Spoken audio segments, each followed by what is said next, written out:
Hello बच्चों।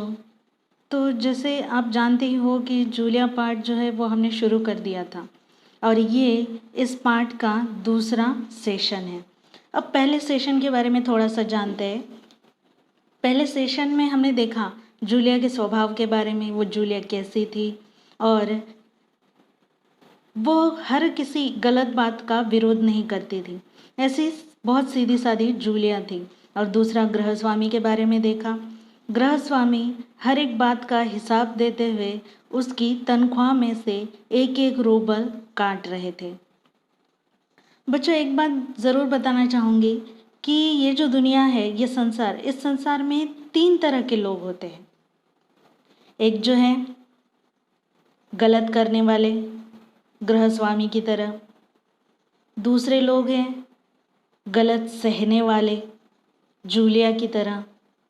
और तीसरे वो लोग होते हैं जो गलत बात का विरोध करते हैं। अब ये पूर्णतः आप पर निर्भर करता है कि आप किसके जैसा बनना चाहते हैं।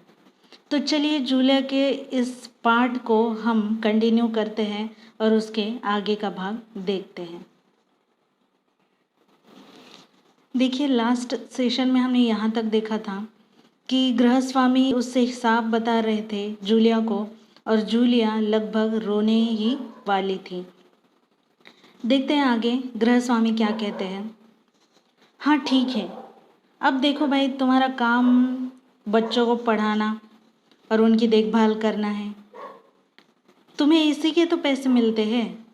तुम अपने काम में अगर ढील दोगी तो पैसे कटेंगे या नहीं।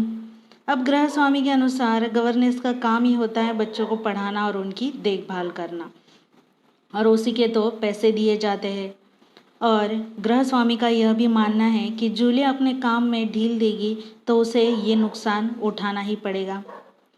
अब गृहस्वामी आगे कहते हैं कि मैं ठीक कह रहा हूँ ना। तो जूतों के 5 रूबल और कट गए। अब फिर से गृहस्वामी ने 5 रूबल उसकी तनख्वाह से काट लिए और कहा, हाँ 10 जनवरी को मैंने तुम्हें 10 रूबल दिए थे। अब तो लगभग जूलिया रोने ही वाली थी और उसने रोना शुरू भी कर दिया था। वो सोचने लगी लेकिन विरोध ना कर पाई।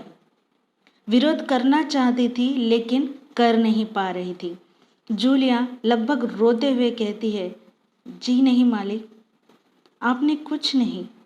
आगे कुछ नहीं कह पाती है वो और लगभग रोने ही लगती है। जैसे ही जूलिया कहती है कि आपने कुछ नहीं और कहते कहते रुक जाती है, गृहस्वामी को पता चल जाता है। वो कहते हैं, अरे मैं क्या झूठ बोल रहा हूँ? मैं डायरी में हर चीज़ नोट कर लेता हूँ।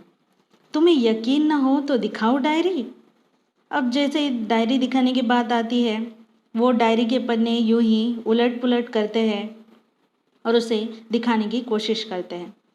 जूलिया अपने आंसू पोंछती है और वो कहती है, मान जाती है कि ठीक है मालिक, आप कह रहे हैं तो आपने दिए ही होंगे, मैं मना नहीं करूँगी। जैसे ही जूलिया की बात सुनते हैं, गृहस्वामी को लगने लगता है कि हाँ, जूलिया अब मुझ पर विश्वास नहीं कर रही है। तो गृहस्वामी बड़े ही कड़े स्वर में उसे कहते हैं, दिए होंगे नहीं, दिए हैं, ठीक है, घटाओ 27। 41 में से बचे 14। क्यों, हिसाब ठीक है ना? जूलिया आंसू पीती हुई कांपती आवाज़ में कहती है। अब वो हाँ कहने के अलावा कुछ कर भी नहीं सकती थी। उसने कहा, मुझे अभी तक एक ही बार कुछ पैसे मिले थे और वो भी मुझे मालकिन ने दिए थे। सिर्फ 3 रूबल ही दिए थे, ज़्यादा नहीं। अब जूलिया ने जैसे ही बताया कि मालकिन ने उसे 3 रूबल दिए थे, गृहस्वामी जैसे आसमान से गिरे हो इस तरह से जूलिया से कहते हैं, अच्छा, और इतनी बड़ी बात तुम्हारी मालकिन ने मुझे बताई तक नहीं। देखो, तुम ना बताती तो हो जाता ना अनर्थ। खैर, देर से ही सही, इसे भी मैं क्या करता हूँ, डायरी में नोट कर लेता हूँ। अब गृहस्वामी डायरी खोलकर उसमें यूं ही कुछ लिखते हैं।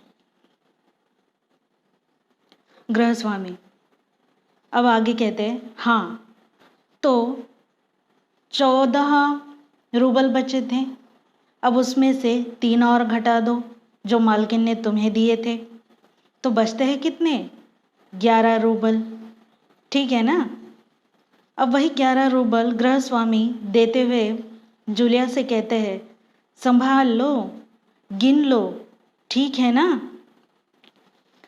जूलिया कांपते हाथों से वो बचे हुए 11 रूबल ले लेती है और कांपते ही स्वर में कहती है, जी धन्यवाद। अब जैसे ही जूलिया धन्यवाद कहती है, गृहस्वामी बड़े गुस्से में आ जाते हैं। गुस्से पर उनका काबू नहीं रहता है और वो लगभग अपना गुस्सा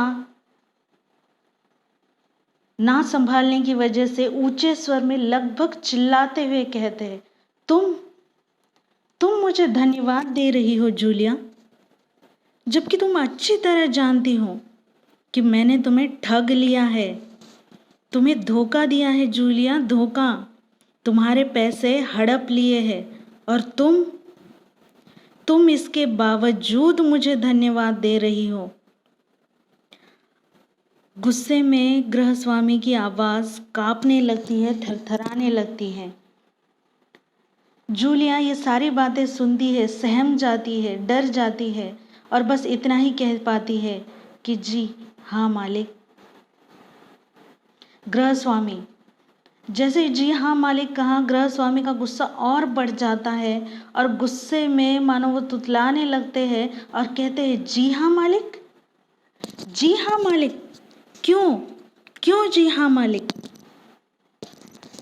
जूलिया वो बहुत डर जाती है और भयभीत स्वर में, आवाज़ में उन्हें जवाब देती है कि जूलिया ने गृहस्वामी को धन्यवाद क्यों कहा।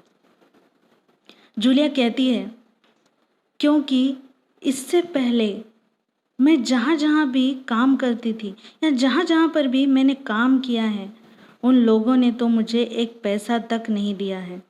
मालिक आप कुछ तो दे रहे हैं, इसलिए मैं आपको धन्यवाद देना चाहती हूँ। गृहस्वामी को बड़ा ही क्रोध आता है। वो गुस्से के कारण कांपते उत्तेजित स्वर में वो कहते हैं, उन लोगों ने तुम्हें एक पैसा तक नहीं दिया जूलिया। मुझे ये बात जानकर ज़रा भी आश्चर्य नहीं हो रहा है।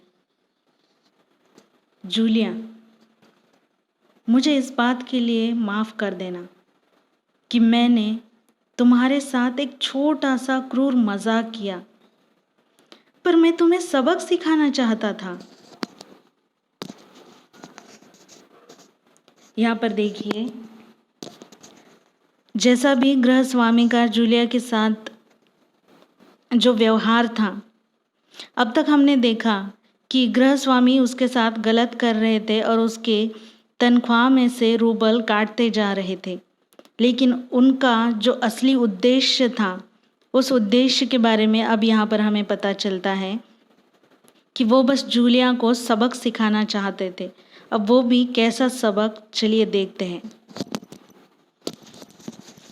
आगे वो कहते हैं, देखो जूलिया, मैं तुम्हारा एक पैसा नहीं मारूंगा।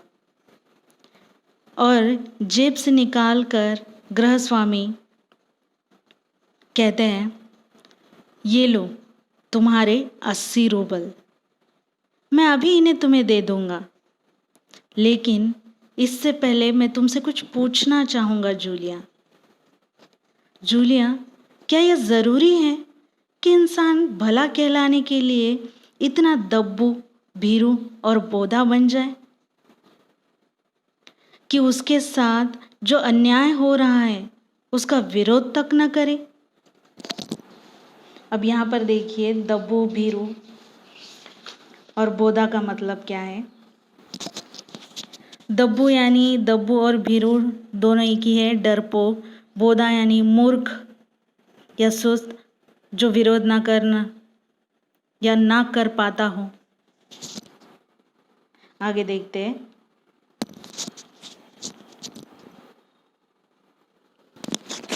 क्यों जूलिया, क्यों?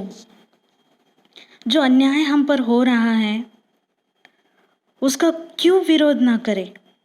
बस खामोश रहे और सारी जातियां सहते जाएं? नहीं जूलिया, नहीं। इस तरह खामोश रहने से काम नहीं चलेगा। अपने को बचाए रखने के लिए तुम्हें इस कठोर, क्रूर, निर्मम और बिना हृदय वाले संसार से लड़ना होगा तुम्हें जूलिया। अपने दांतों और पंजों के साथ लड़ना होगा। पूरी शक्ति के साथ तुम्हें लड़ना होगा जूलिया। पूरी शक्ति के साथ तुम्हें लड़ना होगा।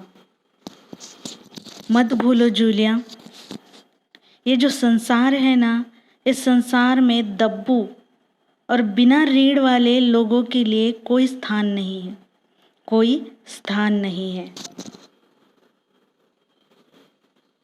अब यहाँ पर देखिए, जैसे ही हम इस पाठ के अंत तक आते हैं, गृहस्वामी का स्वभाव, उनका व्यवहार जूलिया के प्रति बदल जाता है और वो इस पाठ में यही बताना चाहते हैं। उन्होंने बहुत बड़ा संदेश दिया है इस पाठ में कि जूलिया जैसे जो लोग हैं, जो डरपोक हैं, जो अपने ऊपर हो रहे अन्याय का बिल्कुल विरोध नहीं करते हैं, गलत बात का विरोध नहीं करते, अपने ऊपर हो रहे अन्याय को चुपचाप सहते रहते हैं, ऐसे लोगों के लिए इस संसार में कोई स्थान नहीं है।